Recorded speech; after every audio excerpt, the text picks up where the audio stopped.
Welcome, everybody.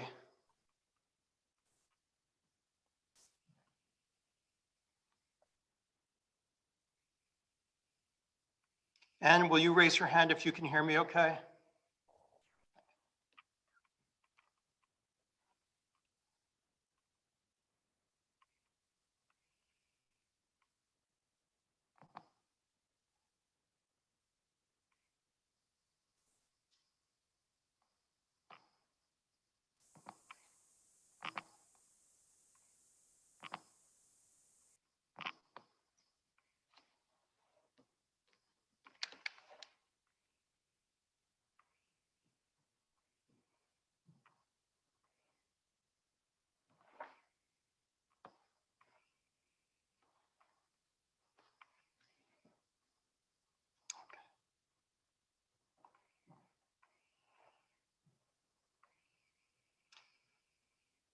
Welcome, everybody. We'll wait a few minutes longer, because sometimes it takes extra time for people to find the link and remember the password and to get on, and I don't want to leave anyone behind.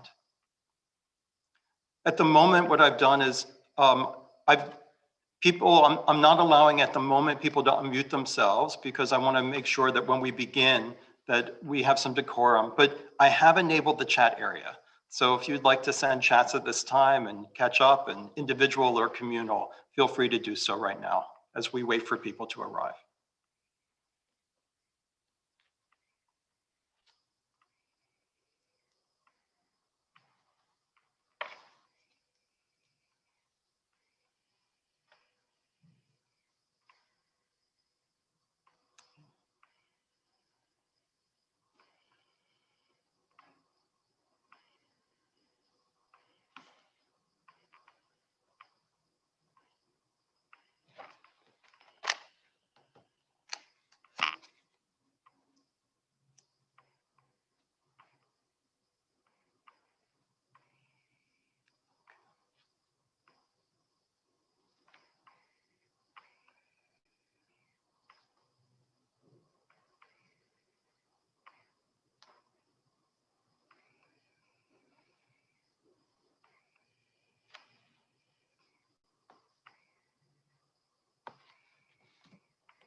Again, welcome to everybody, some who were already here before and some who have been joining along the way.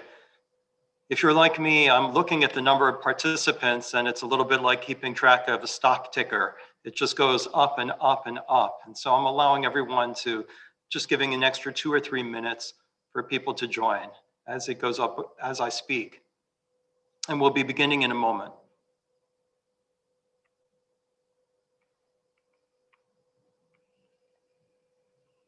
If for any reason you are texted by a friend who says, I'm having trouble getting on or I can't find my way there, I'll remind you that you probably already know, but the passcode, if you're prompted, is the word memorial, capital M memorial. And we are also being live streamed on YouTube. So if they go to Beth Israel Congregation of Ann Arbor, we have our own channel and we're live at this time. And with that, we will begin.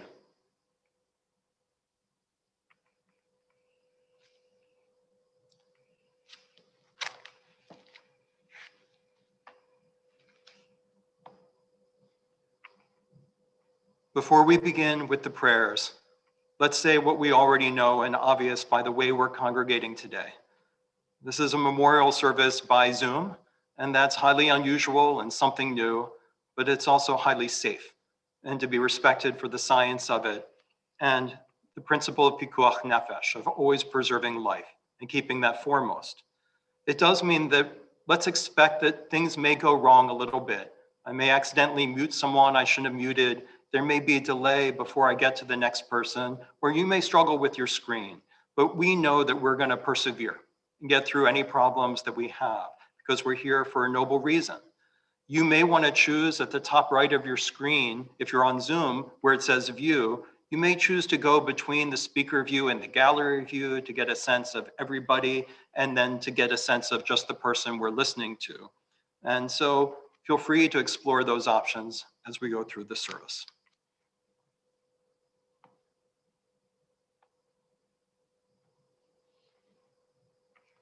From Ecclesiastes. Lako zeman, v'et l'cho chefetz tachat hashamayim, et laledet, v'et lamut, et latat, v'et lakornatua, et larog, v'et lirpo, et lifrot, v'et livnot, et livkot, v'et lischot, et zephod, v'et rekod. There's a time set for every experience under heaven, a time for being born and a time for dying, a time for planting and a time for uprooting, a time for tearing down and a time for building up, a time for weeping and a time for laughter, a time for wailing and a time for dancing, a time for throwing stones and a time for gathering them up, a time for embracing and a time for refraining, a time for seeking and a time for losing, a time for keeping and a time for letting go, a time for ripping and a time for sowing, a time for silence and a time for speaking. We are here to pay our respects to the memory of Albert Hermalin and to express our condolences to his children Anne and Ben and daughter-in-law Ruth, to his adored grandchildren Rose and Noah, Paul and Jonathan, and to his many loving nieces and nephews, and so many close friends. This is a time for speaking, even though it can very easily feel like a time for living with one's own silences and memories. But the Jewish service is all about speaking, for the things that we say today and the memories that we bring out of ourselves to make public, build worlds for others to inhabit and live in, and for us to live in, to preserve memory and to keep those stories alive. We're going to begin today as our first speaker with Anne, and then we'll hear from Ben and continue from there. And before, let me spotlight you first. And now you're on, and let me give you the possibility of unmuting. There you go. First, thank you to everyone for joining. And we look forward to a time when we can join together in person.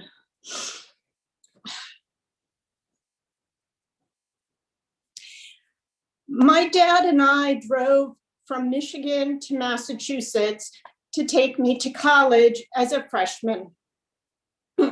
He was then going to drive on to Princeton to begin his sabbatical year. On the drive, I do remember introducing him to a lot of early 80s music, which apparently is one of the few musical genres he was not a fan of. But sadly, I don't remember much of what we talked about. But I do, however, remember the piece of advice that he gave me the morning he dropped me at my dorm. And it was, don't try to dance at too many weddings. Now, as advice goes, it is a little vague and open to interpretation. And since I was too busy mentally rolling my teenage eyes, I didn't ask him to explain himself. At the time, knowing how greatly he valued learning and higher education, I took it to mean don't socialize too much, focus on your studies.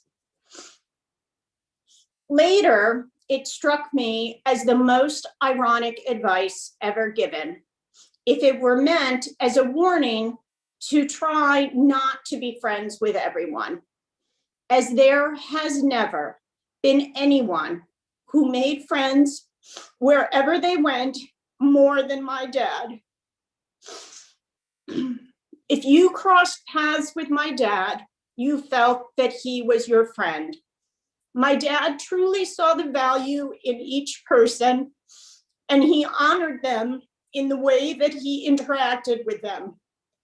It didn't matter if they were a fellow passenger on a bus, a cashier at Trader Joe's, a student, a neighbor, or a colleague.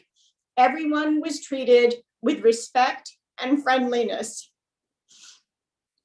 As one of our sages said, who is worthy of honor? The one who treats others with honor. On that measure, my dad was the most honorable of men.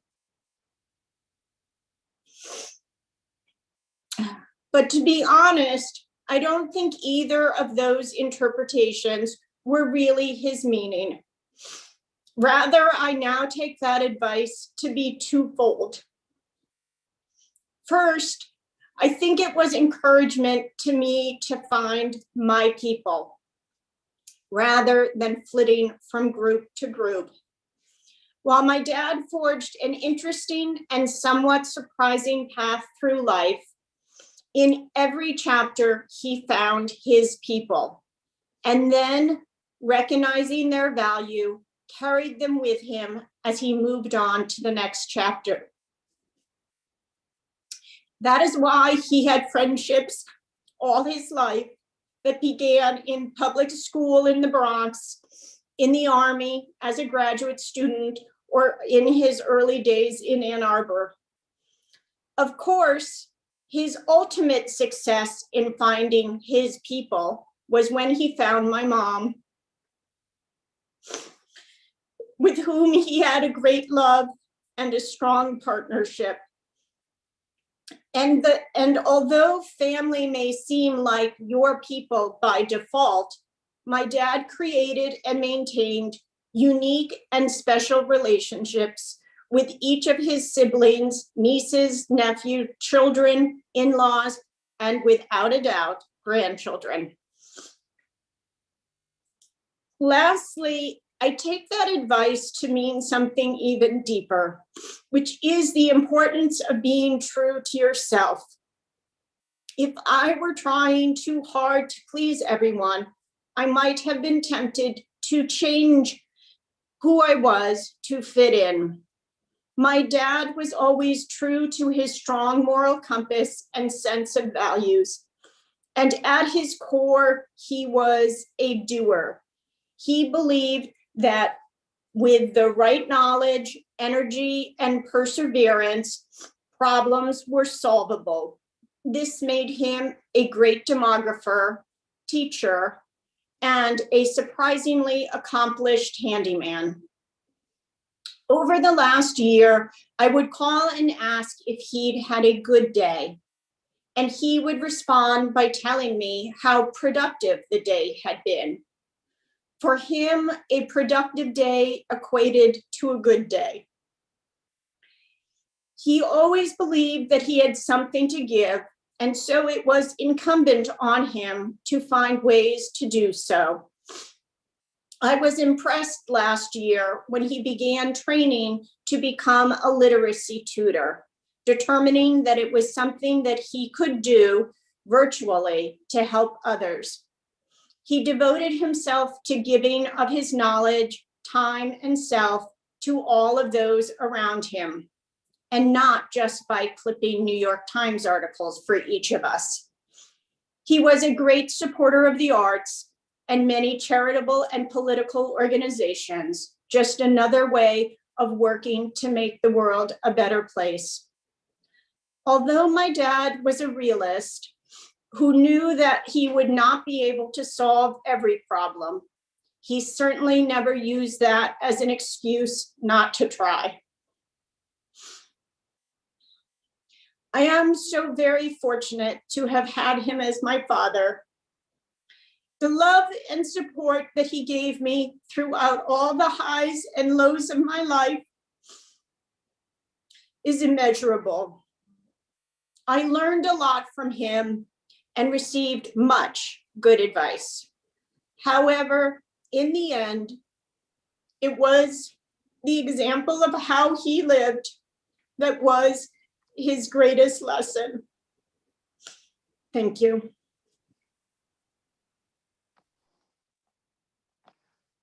Thank you, Anne. We turn now to Ben. The last time I spoke publicly about my dad was decades ago at his retirement party. Ideally, like any good academic, I would have reviewed those remarks as part of preparing today's. In theory, that shouldn't have been hard, insofar as I'm confident that a printout of those earlier remarks is somewhere in this condo. Those of you who knew my father well know he was utterly incapable of disposing of any piece of paper he ever touched. My archaeological skills have, I'm afraid, not proved up to the task of excavating that printout, although I was able to find my father's printout of my nephew Paul's drash from his bar mitzvah a decade back, among other treasures so far unearthed. I recall that the theme of those earlier remarks was my reaction to people telling me I was like my father. I believe I noted that, when I was a small child, this was great praise. Who wouldn't want to be compared favorably to someone who knew everything, feared nothing, had mastered every skill, and was big? Later, as a teen, I was less happy to be told I was like my father, who then seemed to know little, whose ridiculous fears about my safety kept me from doing what I wanted, who struggled to master the latest gizmos, and who was no longer any bigger than me. Fortunately, I outgrew that. So by the time I was a young adult, being told I was like my father was again a very welcome compliment. I also realized that the attributes that people admired in my father were not that he knew everything, was free of fears, or could do everything. He wasn't a superhero. What he was kind and caring. He treated everyone with respect and was genuinely concerned about how they were doing. He wanted to help people, to make their lives better. Whether it be people broadly, the anonymous millions who would benefit from better family planning programs, or those he knew as individuals, his colleagues, his students, his friends, and his family. As my sister said, even relative strangers. It never ceased to amaze me when I would accompany him on errands that he seemed to know every checkout clerk and every bank teller, talking to them as if they were old friends. If I were limited to telling just one tale that captured my father, it would be this one. Once when I was in my late teens, early 20s, my father and I were on a bus in New York City. Suddenly, my father hops up. It took me a moment to realize why. He'd seen a woman struggling to board the bus with a big heavy suitcase or overloaded shopping cart. He lifted whatever it was onto the bus and helped the woman board. The other passengers applauded my dad. Three things have always struck me about that incident. The first was his kindness towards a total stranger. The second was how he even realized help was needed. I was sitting right next to my dad, but I didn't see the woman or her struggle. I said a minute ago that my dad wasn't a superhero, but perhaps he did possess a superpower, an uncanny ability to see where help was needed, as if he had special antennae that could pick up even a silent call for help. The third thing that struck me was, after he had sat back down, I quipped, referring to the applause of our fellow passengers, that he was certainly the hero of the hour. He said, "Complimenting people for doing the right thing is easy," which I took as his way of saying, if you want to see good done, you must be willing to act yourself. The world will not be what we want if we simply wait for someone else to step forward. My father was always the person who stepped forward. As my sister pointed out, for example, once he learned of the advances in remote education, accelerated and made salient by the COVID pandemic, he started the process at the age of 92 to become an online literacy tutor through Washington All Literacy. Sadly, his health declined before he could complete the training. At the age of 92 or 82 or even 72, he could have relaxed. He could have said justifiably, "I've earned the right just to be another passenger on the bus." But that was not my dad. He had to be the person who hops up. I think that's in part why he was so bothered over the last 20 years or so about his own mortality. This was not because death might keep him from completing some bucket list. He had no bucket list other than a hope to be present for certain family events, his grandchildren's graduations, and perhaps even their marriages. He adored his grandchildren, and I know it gave him tremendous joy to see them reach adulthood, and see what wonderful people they have become. No, what I think bothered my father most about dying is it meant he couldn't do more for others. On his last day, my father never really woke up. He had periods of fairly calm sleep, but also periods where he was agitated, as if he were struggling. I cannot, of course, know what might have been going on in his mind during those periods, but I believe he felt he still needed to hop up. So during those periods, I would stroke his forehead, tell him that I loved him, and reassure him that he could let it go. I told him there were no more articles that needed to be written, no more dissertations that needed to be read, that he had done everything anyone could have asked of him and more. He would then calm down.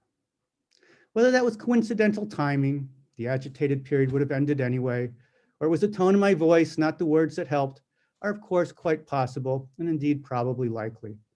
But in my heart, I feel my dad may have needed permission not to be the passenger that hopped up, to be reassured that he truly did not have to do more.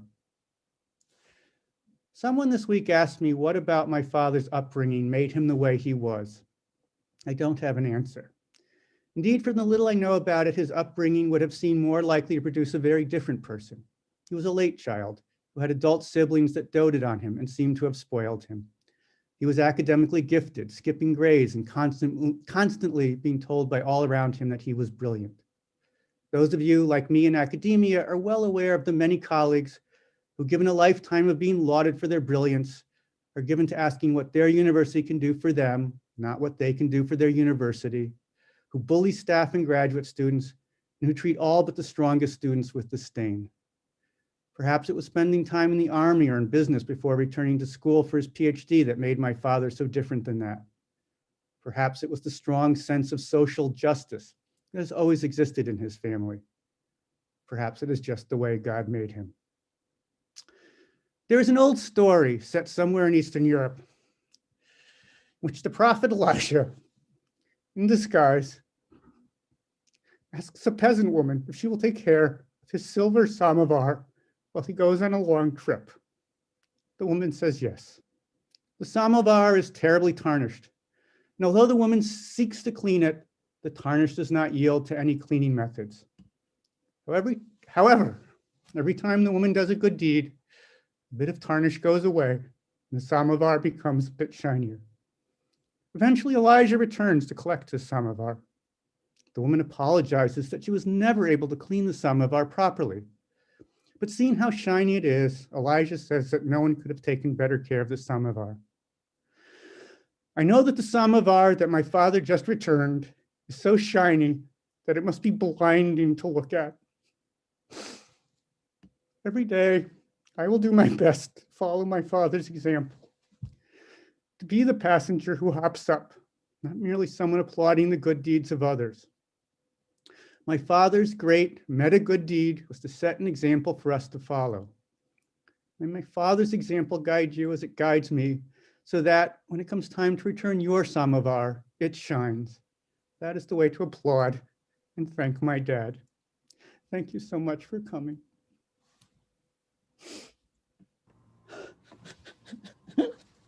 Thank you, Ben. We turn now to Paul, whom I expect does not have his bar mitzvah devar Torah in hand. When I was 5, a package had arrived in the mail from Ann Arbor. Evidently, just a few weeks before, on a phone call with my grandparents, I had casually mentioned something interesting I had learned in school. Of course, while perusing the aisles at the old Borders bookstore downtown, Papa Al had found numerous books on the subject and had mailed them to me, accompanied by various New York Times clippings and a thoughtful letter in his notoriously bad handwriting, explaining each item and why he thought I would enjoy them. My mom turned to me and said, "Isn't it nice that Papa Al saw these and thought of you?" I turned back to her and said matter-of-factly, "Well, I think Papa Al is mostly always thinking about me," because that's how it felt to be his grandkid. No matter if you were miles away catching up over the phone, spending a spring break with him on the white beaches of Siesta Key, or simply taking a long walk in the park. It felt like his whole day had been spent thinking of interesting things to tell you and stories to make you smile. To him, life was one big opportunity to learn and grow. He loved us unequivocally for who we are, but implored us whenever he could to expand our mind and reach for our higher potential. But to me, my memory of Papa Al is not defined by his bottomless love for us grandchildren.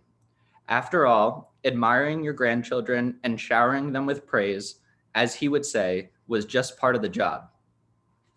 It is defined by the overwhelming kindness he showed towards people in his everyday life.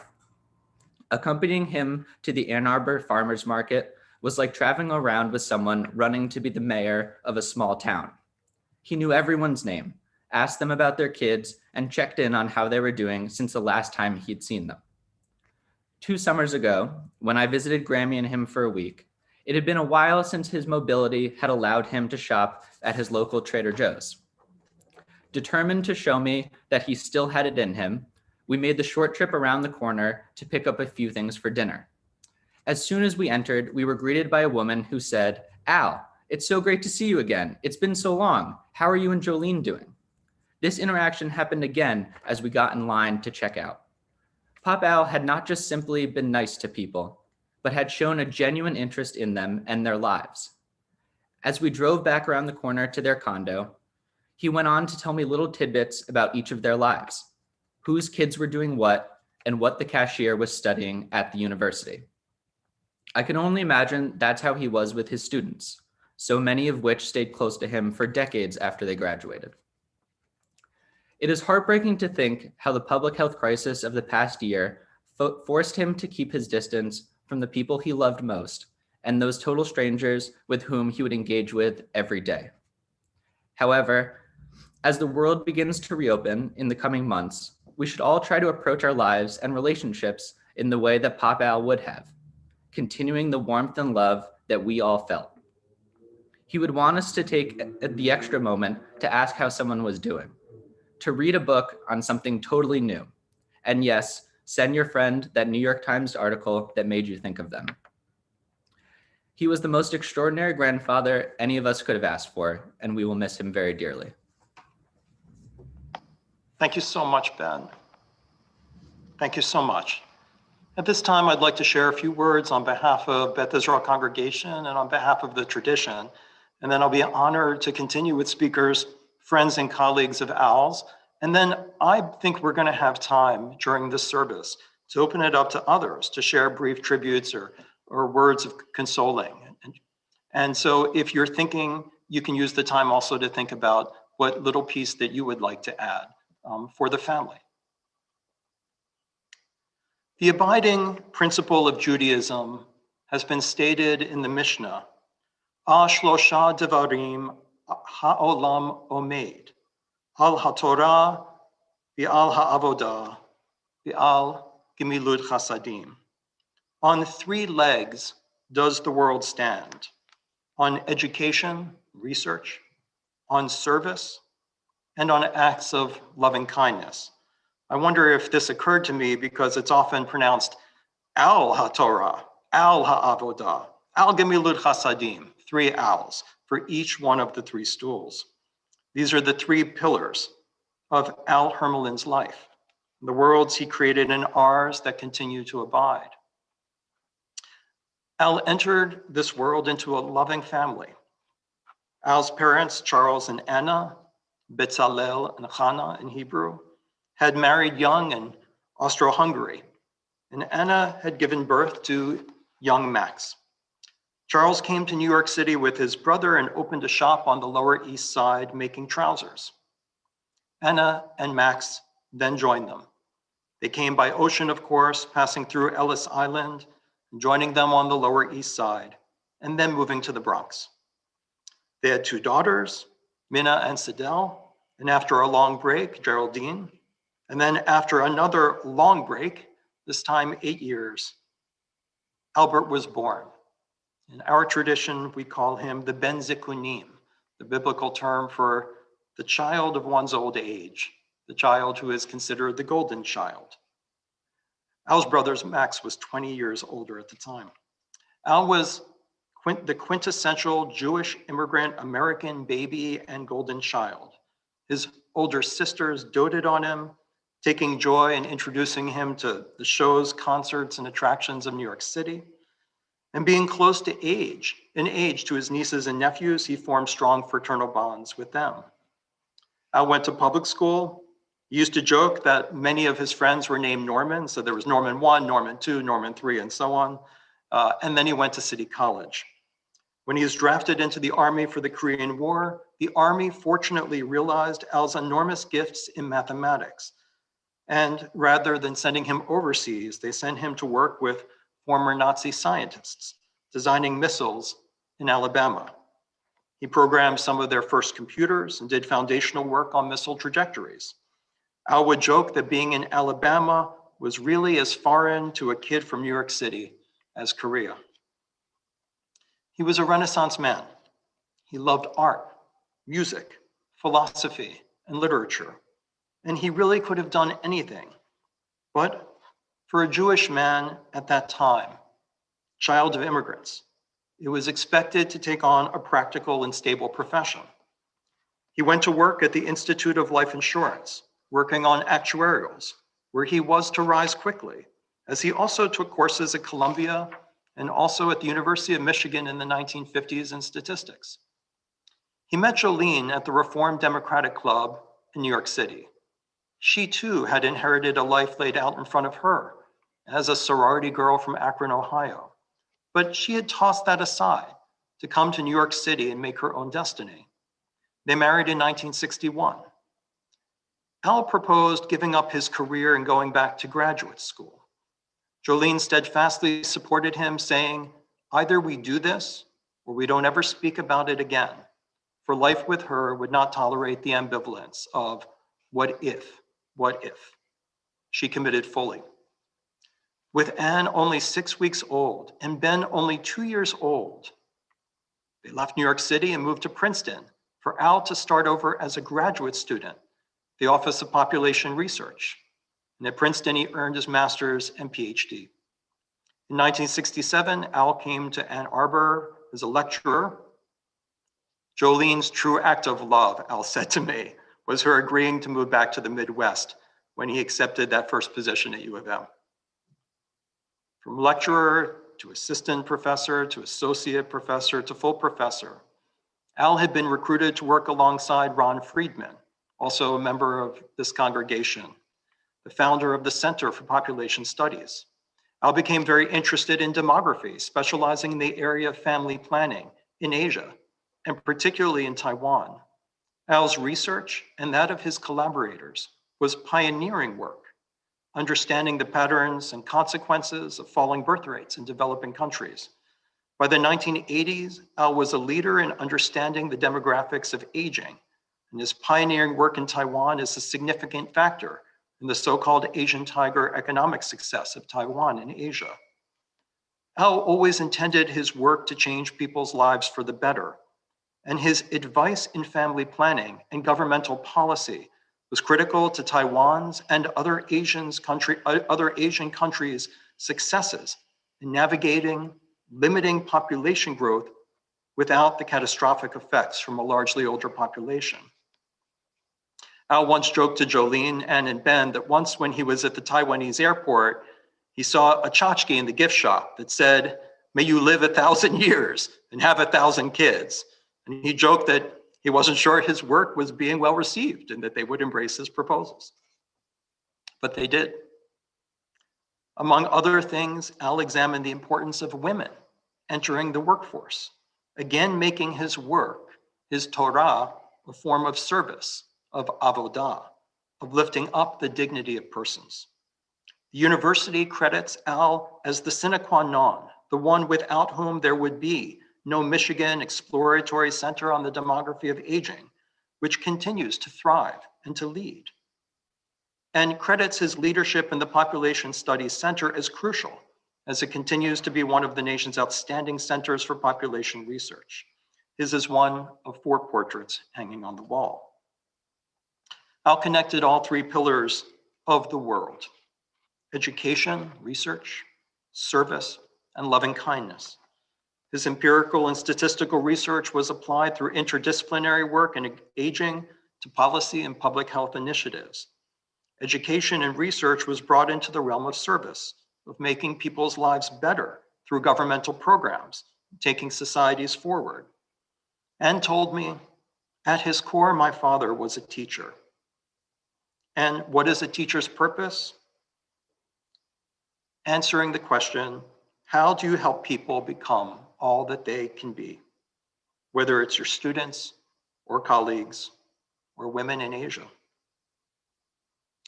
The core Jewish value of Torah of education is, as Anne said, knowledge is power. Learning is important. Knowing changes lives. And the 3rd pillar, acts of loving kindness, those gathered here today are just but a few of its recipients. To be brought into Al's and Jolene's orbit was to experience their acts of love. All the students and colleagues who reached out to Al to help with their work, with their grant proposals, and so on. All those who came to their open home here in Ann Arbor, their table a place of higher conversation about all kinds of things. When Al traveled the world, he was always be the one, as Ben said, who would go up to the person who seemed unsure in order to help them, maybe just offering gently, "Where are you trying to get to?"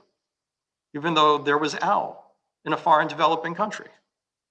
And of course, everyone at Beth Israel congregation, all those who followed Al's lead in making evening minyan, especially Ben being dragged along all those times, for as Thursday night minyan captain, Al knew that is our hardest night to make minyan. And so he was always there. Al was involved in getting our building built, and crucially, Al used his mathematical prowess to convince a skeptical committee to go with a fixed mortgage rate right before the great spike in mortgage rates. Al's ethos was that it was simply unthinkable not to do so much at the synagogue. So many people he knew moved to Ann Arbor without family, so we are their family. Beth Israel is the extended family. And as Anne mentioned earlier, perhaps Al's acts of loving kindness are encapsulated in so-called Al's clipping service, where Al made an industry of busying himself with sending people clippings of articles from his beloved New York Times. Al's clipping service embodied 2 core things about him. You should always be learning, and in Al's brain, he was always thinking of all the people in his universe because he sent clippings to everyone. And as Paul said, Papa Al is always thinking of you. Papa Al is always thinking about everyone in the world. If you crossed paths with Al Hermalin, you were forever in his universe. People adored him because he was genuinely caring about you, each of you. Torah, research and education. Avodah, service to God and to the world. And Gemilut Chasadim, acts of loving kindness. May the soul of Albert Hermalin, Azariel Yitzchak ben Bitzalel V'Chana, join his beloved Jolene in the next world, along with his parents and siblings. And may his soul also be forever connected to all of his beloved ones in this world. And may he rest in peace. It's my honor to continue with tributes from you, and we're going to start with Mary Beth.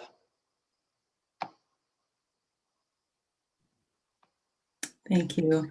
I'm really honored to be able to share my reflections on Al as a mentor. I first met Al in 1987 on a grad school recruiting visit to Michigan. I had worked for a few years at the Institute on Aging at the University of Washington after finishing my undergraduate degree and decided to apply to graduate school. For various reasons, I had pretty much made up my mind to attend the University of Wisconsin, but then I came to Ann Arbor and met Al.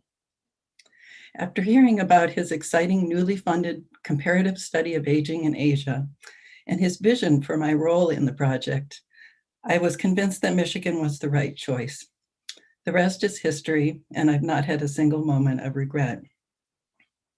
I'm just one of many graduate students and postdoctoral trainees who had the privilege of having Al as a mentor. I've had a chance to talk with many of them about Al over the years, and I've heard from several this week as they learned of his passing. Everyone has their own favorite Al stories, which I won't recount now, but the same sentiments are echoed over and over. Generous, supportive, kind, welcoming, engaging, genuine, honest, fair, a person of integrity, accomplished, knowledgeable, influential, a facilitator, an institution builder. And they're usually mentioned in about that order.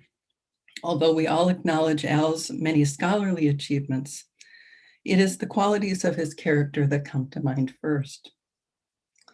Everyone says how generous Al was with his time. His door was always open. We always felt welcome to stop by his office to discuss any matters, large or small. He and Jolene also opened their home to us, and we have fond memories of dinner parties and cookouts at the house on Provincial Drive, and in recent years, gatherings at Nature Cove. Al's teaching went well beyond the academic classroom.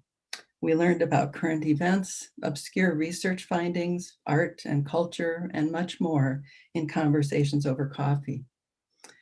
He had a file on each of his trainees that he kept long after we finished our studies, adding New York Times clippings, research papers, handwritten notes, or other items he came across that he knew would be of interest. And if he wasn't able to deliver them to us in person, he'd pop them in the mail. Al's teaching extended to cooking as well. Laura Myers and I had the honor of his tutelage in the art of making gazpacho and French toast. We could have benefited from a few more lessons to perfect Al's exquisite French toast technique, but we'll just have to keep trying until we get it right. I know that's what Al would want. After I spent several years in Maryland, Al helped facilitate my return to the University of Michigan in 1997, where I've been ever since. That gave me an opportunity to continue working with him for many more years, and for my husband's and my friendship with Al and Jolene to grow even deeper. We feel incredibly fortunate for that. I'll be forever grateful to Al for being an outstanding teacher and mentor and role model, and for his continued generosity and support and friendship throughout my life and career. And I know his other mentees feel the same. He taught us well, and we can only hope to get back a small part of what he so generously gave to us. Thank you. Thank you so much, Julie. Thank you so much, Mary Beth. And we're going to turn to Ren.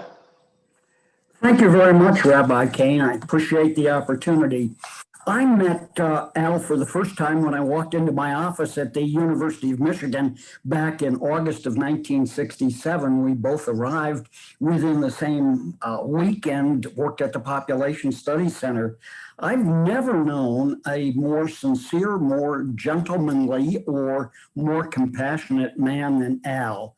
He was a talented scholar, and as you said, he became president of his professional association. He was sincerely dedicated to the achievement of his students and his colleagues, and he was outstanding in administering the research and training that went on at the Population Studies Center. But there was another side to Al that he never hid, but had to talk to him a bit to find out about it. When he lived in New York and worked as an actuary, he was very active in the local Democratic Party. I can remember him talking to me about meetings with Abe Beame and with Louis Lefkowitz, and he spent a great deal of effort with others trying to unseat Carmen DeSapio when Carmen DeSapio ran Tammany Hall. He kept in contact with the military personnel. As you mentioned, he was drafted and sent to Redstone Arsenal, where his knowledge of calculus let him determine trajectories for missiles, and Al would go to reunions of that group. Also, Al was an athlete. Michael Coble and I organized a softball team at the Population Studies Center. We had a few practice sessions and we realized we had some very good ball players, but we had no pitcher at all. Well, we went to see Al.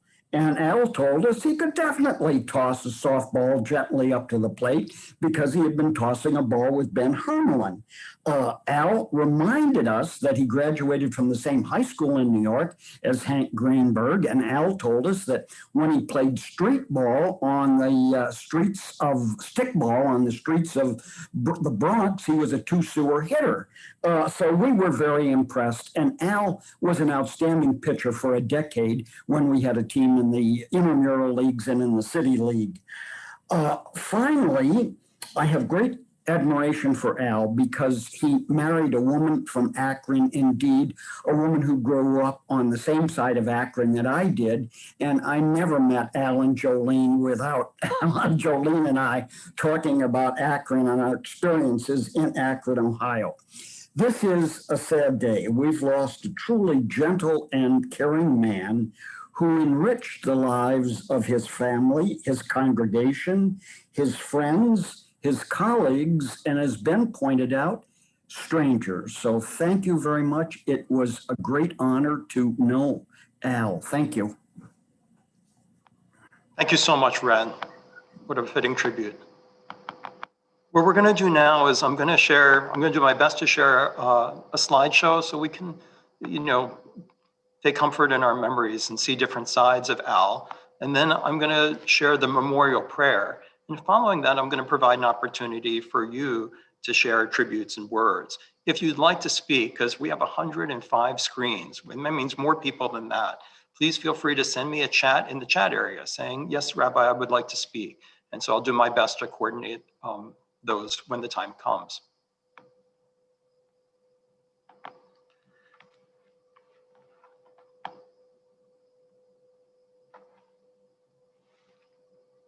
Okay, and hold on one second while I do my best to bring forward that clip.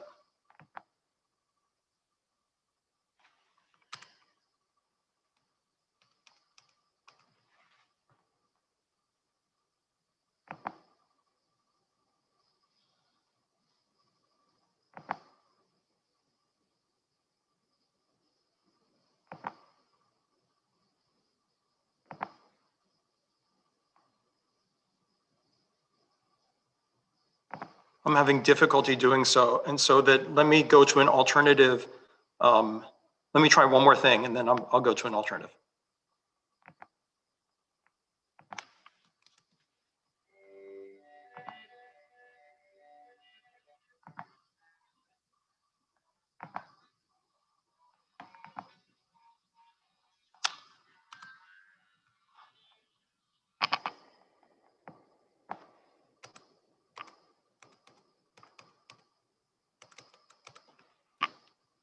I apologize for the error. So what I'm going to do instead, so I'm going to figure out an alternative to doing this because it's important to me. Although so I'm going to ask you for your indulgence for one more moment. I'm going to share the pictures manually.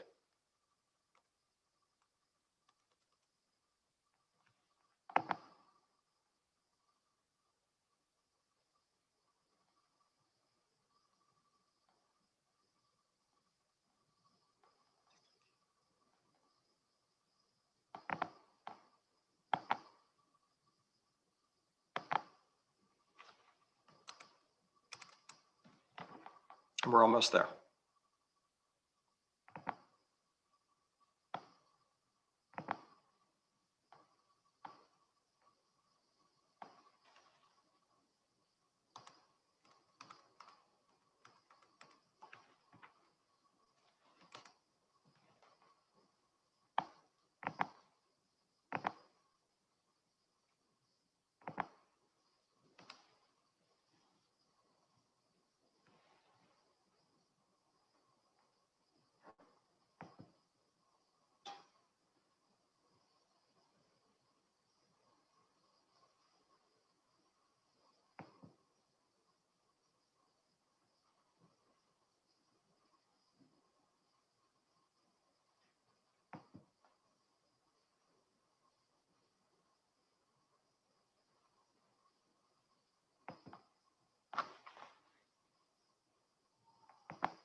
The memorial prayer. Exalted, compassionate God, grant infinite rest in your sheltering presence among the holy and pure souls, the soul of Albert Hermalin, Azariel Yitzchak ben Bitzalel V'chana, who is now returning to his home in you. Merciful One, we ask that our loved one find perfect peace in your eternal embrace. May his soul forever be bound up in the bond of life. May he rest in peace, and we say, Amen. El Malei Rachamim, Shochen B'Hameromim, Hamtzei Menucha Nechona, Tachat Kanfei Hashchina, B'Ma'alot Kedoshim, Utehorim, Kezohar Harakia, Mazhirim, V'nishmat Azariel Yitzchak, ben Betzalel V'chana, shehalach le'olamo, began Eden, tehe menuchato, ana ba'al harachamim, astirehu beseter knafecha le'olamim, utzrohar bitzroh hachayim, et nishmato, Adonai hu nachlato, v'yanuach b'shalom al mishkavo, v'nomar Amen. We continue at this time with comments from you and tributes, and then at the end we'll do the mourner's Kaddish, and then we'll continue on at 1 o'clock to interment, and at that point that will be streamed from the Ira Kaufman website. So I'm going to look over and I'm going to start picking people. Sylvia, I'm going to put you on.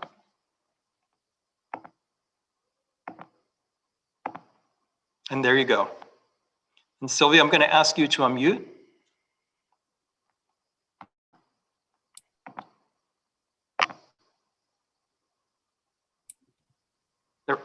There we go. Good job. Okay, thank you.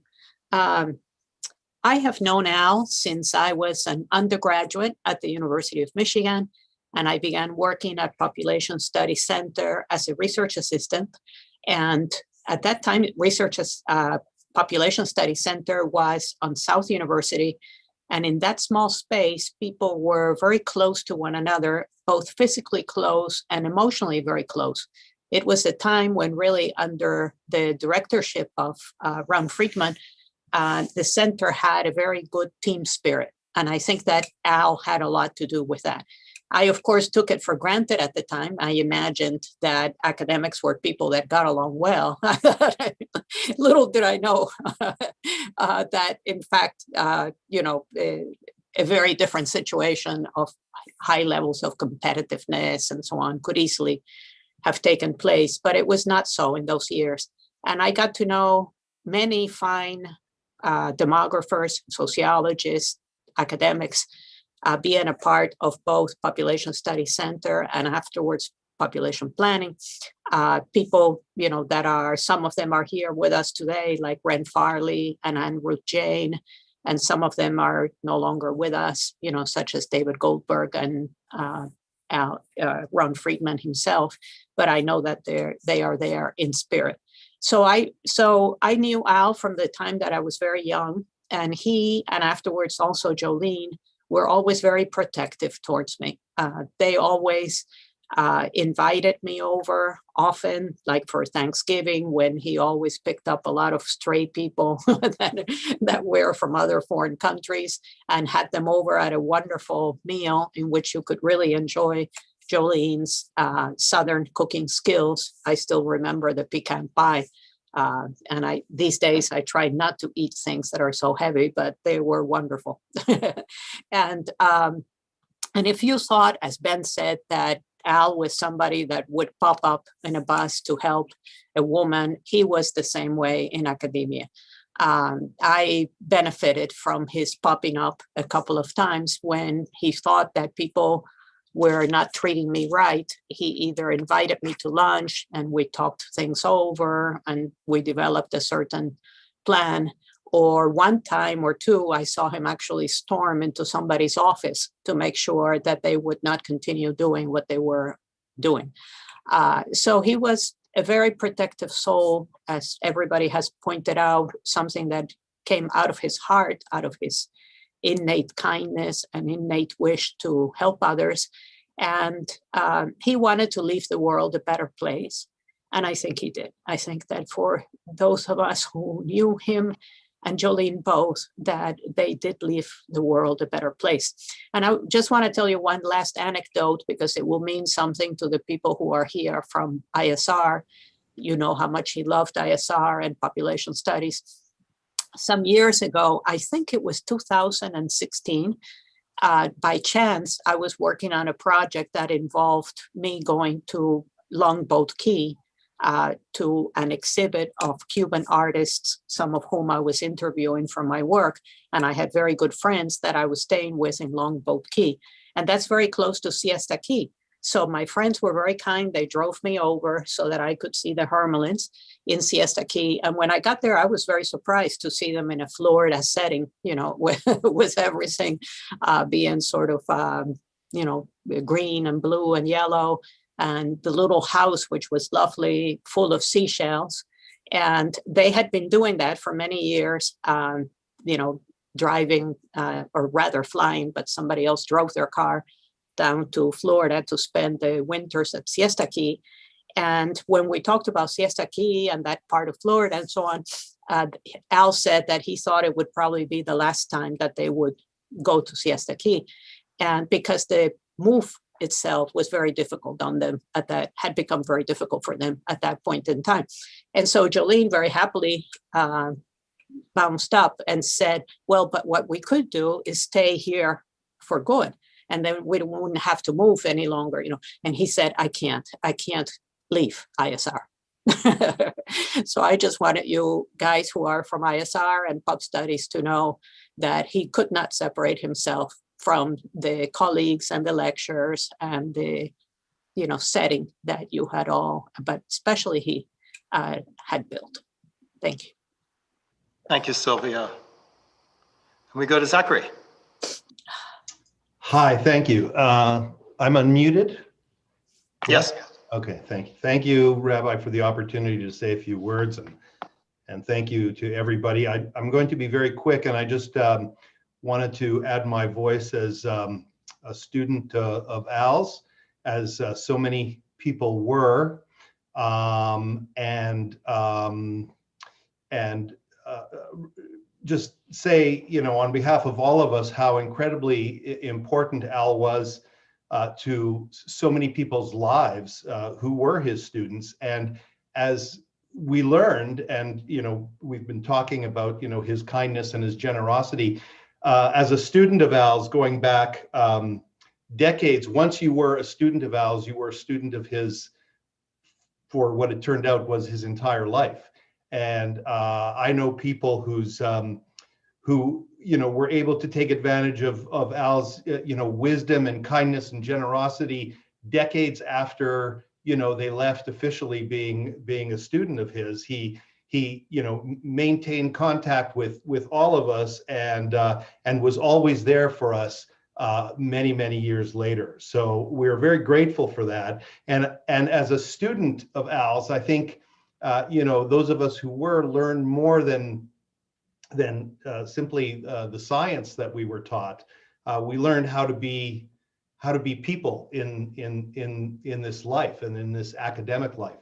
And those lessons were probably more important than any. And finally, I also want to say that, you know, the generosity and kindness and wisdom that we got from Al also always came with a sense of humor as well. And Al was an incredibly quick-witted and funny guy. And I remember the very first time when I was a student at Pop Studies, and I'd only been there for a little while, and I had some sort of panic about something, and I ran into his office and I said, Al, without an appointment or anything, I just ran in. He was sitting behind his desk. I said, Al, I need some advice. And without missing a beat, he looked at me and said, okay, buy low, sell high.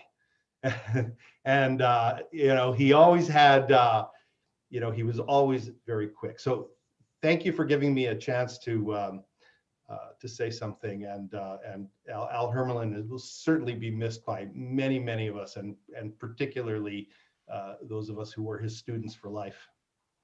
Thank you so much. David, you're on. Thank you very much, Rabbi, for the opportunity to talk and for this wonderful memorial. It's been incredibly moving. I'd like to add some reflections from the perspective of Al as a mentor to a new junior faculty colleague, that is me. Much of this reinforces Sylvia's comments about what it was like to be involved with Al as a young faculty member. Al recruited me to Michigan and the Population Studies Center in 1983. And those early assistant professor years are really formative years. And Al was really a role model and mentor in many ways. And I was struck by how much my thoughts about that parallel the way Ben taught about being taught by example, as for example, the story of Al jumping up to help the woman on the bus. You really watch your senior colleagues and see how they behave, and Al was so much of a role model in so many ways. And I just wanted to mention a few things. He was very committed to interdisciplinary research, for example, from an academic perspective. And I think in many ways, it's kind of the academic version of what everybody's talked about. Al, reaching out to everyone, being friends with everyone. I think many people talk about interdisciplinary research, but Al really lived it and believed in it, and recruited me in as an economist. Always wanted to have economists and others in the center, even though he and most other faculty were sociologists. He really lived that. And similar with his approach to international collaborations that had a big influence on me, I was struck his work in Taiwan was a deeply collaborative, very closely linked and very respectful of his Taiwanese collaborators in a way that not all people in academia who do international work do things. And that was really a spirit of the Pop Studies Center. That's sort of the way to do international research. When I started doing collaboration, I was very influenced by that, of really building those kind of deep ties with exchanges back and forth, going on and on, was very impressive and influential. His respect for his students, postdocs, anybody who was coming through the center, I think just felt so welcomed. And he sort of gave that example of, the way that you can interact with students, with postdocs, with visitors, with anybody who happened to be passing through. Was just an incredible example. And again, completely parallel with what people have said about all aspects of his life. And he really showed the value of that he valued, and demonstrated the importance of institution building and putting time into being a center director, starting a new center on aging after he'd already put so much into the Population Studies Center. He did that in the Pop Studies Center, in the Sociology Department, at the university in general, and Institute for Social Research, the Population Association of America, clearly in the Beth Israel congregation as well, not surprisingly. I think that had a great influence on me as well. And when I started doing that kind of work myself, Al was a great resource and very supportive, and always had friendly advice in that regard. And so in conclusion, he was a great friend and supporter. I think he's had an enormous influence on so many people, and I'm very honored to be one of them. Thank you. Thank you so much, David.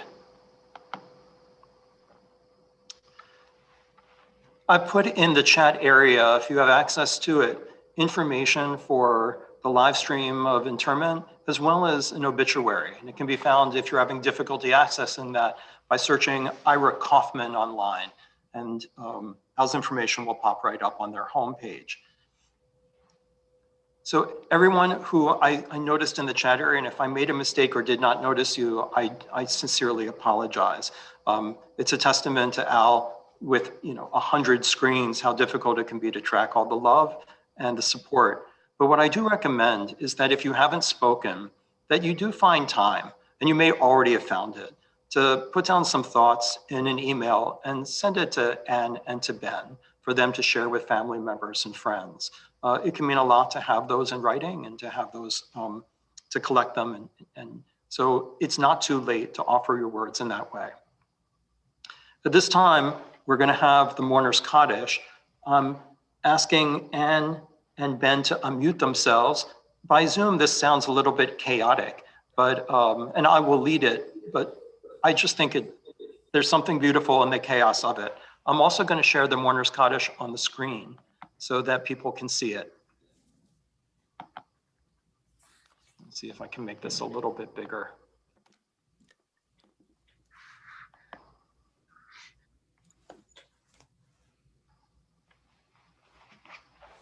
If you are saying the Mourner's Kaddish, or you'd like to say the Mourner's Kaddish today, then it is customary to rise and recite in Aramaic. The transliteration can be found in the middle, and then the Aramaic and Hebraic characters can be found on the right. We stand to recite.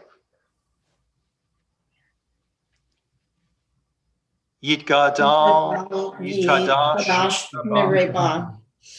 Yama Divrah, Yiramade, V'yamlich Malchuteh, V'chayechon Yomechon, V'chayei Techol Beit Yisrael, V'agala V'zman Kari V'imru, Amen. Yehi Shmei Rabba Mevarach V'lam Lameh, Yibarach V'yishtabach, Yipa'ar V'yidromah V'aseh, V'yitadar V'yitalal Shmei Kudishah Brichu, Le'ela Mikol Berchata Shirata, Tushbechata V'nechemata, Damiran Yaman V'imru, Amen. Yehesh Mama Rabbanim Yishmaya, V'chayim Alenu V'yal Yisrael, Amen. Oseh Shalom B'Roma, Hu Ya'aseh Shalom, Alenu V'yal Yisrael, V'imru, Amen. May the force which makes for peace in the heavens bring peace to the family, and bring peace to Al's soul, and bring peace to everyone on earth who needs it. Amen. Amen. If you can, if you can find a way at this time to put yourselves on gallery view, if you click the top right on view, if you've been on speaker view and you haven't seen the gallery, take a moment to look at all the people who are here. It would be what you would be doing right now if we were all gathered in the sanctuary. Get up and you'd turn around, and the casket would be exiting on its way over to Arbor Crest. And you'd be looking at all the different people who have gathered. Remember that you have 2 screens in front of you. So you may want to go to the right where there's an arrow and it says 1 of 2 and see even onto the next page. And I know many have not been sharing their screen, and I can understand that. Sometimes we're not prepared properly for memorial service, hard to do so in this time, but we treasure each and every one of you as well. May all Hamakom Yenachem Etchem B'Tol Sha'ar V'Leit Zion V'Yushalayim. May God comfort you along with all of those who are grieving at this time. Amen. We will continue the service with interment at 1 p.m. And again, the information can be found on the irakaufman.com website. For now, we go in peace. Amen.